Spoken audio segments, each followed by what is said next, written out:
Japan's conquest for empire. Today, Japan is highly respected. Years ago, though, the nation struggled to be recognized. Japan, due to its location as an archipelago and limited natural resources available, needed to modernize itself in order to compete with the West. In 1868, Japan went through a drastic period of modernization called the Meiji Restoration. This was set off by an American representative, Matthew Perry, who forced them to open up their ports equally for everyone. Japan had no choice but to do what he said, but this benefited them in the end. Politically, socially, and economically, Japan changed drastically. The Tokugawa shogunate lost power, and Emperor Meiji was restored to power.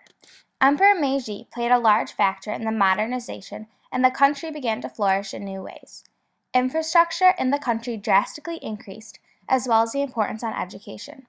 Japan now had a taste of what it felt like to be a powerful nation.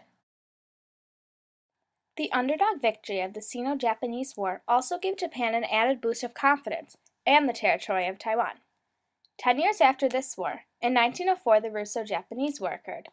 This rivalry was brought on because of imperialistic ambitions between Russia and Japan. The war was fought over land, but it's said that the Russians were just looking for war to attempt to unite its people under the Tsar. With the interference from the United States, led by Teddy Roosevelt, Japan defeated Russia and took Russia's name as a major world power. Japan's new status set the stage for World War II, and Russia's defeat set the stage for the Russian Revolution in 1905. Japan annexed Korea in 1910 as a result of this war. 4 years later, in 1914, Japan sided with the Allies in World War I and dealt with the naval aspect and protecting the Pacific Ocean. Japan was not a huge power player in World War I, but their involvement helped win the war for the Allies, as well as gain land in China. A few decades later, though, a rough depression hit Japan. The Great Depression that hit around the world in the late 20s, 30s, and early 40s had an impact on Japan as well. Western nations blocked trade from Japan to attempt to help their own economies. Japan believes that the international system favored the Western countries, and this made them even more frustrated. During this time of economic despair, radical ideas of militarism came about. The general public was convinced that the Western nations were to blame for the economic problems in Japan. This belief allowed politicians to fight against these opposing nations using their military strength. The emphasis on strength and military power became more defined during the Depression. Politicians that didn't believe in this direction were simply not elected, and the military became in control of Japan's government. Japan invaded Manchuria in 1931, and this upset the whole world. Japan renamed it Manchukuo. The Japanese Kwotung Army was a strong, powerful force that overtook Manchuria. The invasion was known as the Manchurian Incident. Many European countries were not okay with the non-European power gaining so much influence over the world. Japan was gaining a lot of territory all over Asia, and this upset much of the world. Many Europeans claim that this offset of power led to World War II. Japan initially invaded Manchuria after China had supposedly sabotaged their railways. There are more reasons behind the surface, though. Japan wanted to gain land with more natural resources. Japan no longer wanted to rely fully on the United States for their imports. Also, Manchuria seemed to be an easy target due to its instability in its political and economic system. The main reason for the invasion was Japan no longer wanted the West to dominate the world. Japan wanted a sphere of influence. The League of Nations stepped in 1932 after China asked them to help. The League declared that Manchuria needs to be returned to China and that Japan needs to bow down. 40 nations across the world were against Japan. Japan was not ready to give up, though. So in 1933, they walked out of the League of Nations.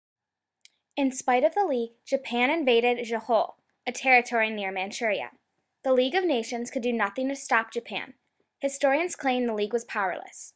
The League's only options to control Japan were to cut off trade or declare war.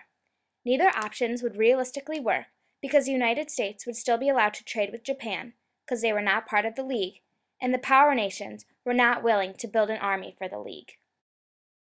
In the late 1930s, in the pre-World War II years, Japan began to think they needed to choose allies due to trading arrangements.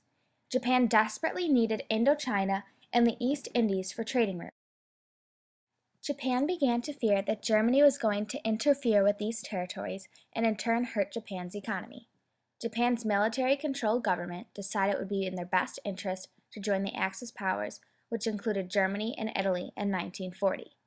Japan, backed by the Axis powers, invaded French Indochina to ensure that trade would be controlled. The Ally side, which was beginning to form as well, had the United States and Great Britain as the power nations. The U.S. and Great Britain responded to the invasion by placing an oil embargo on Japan.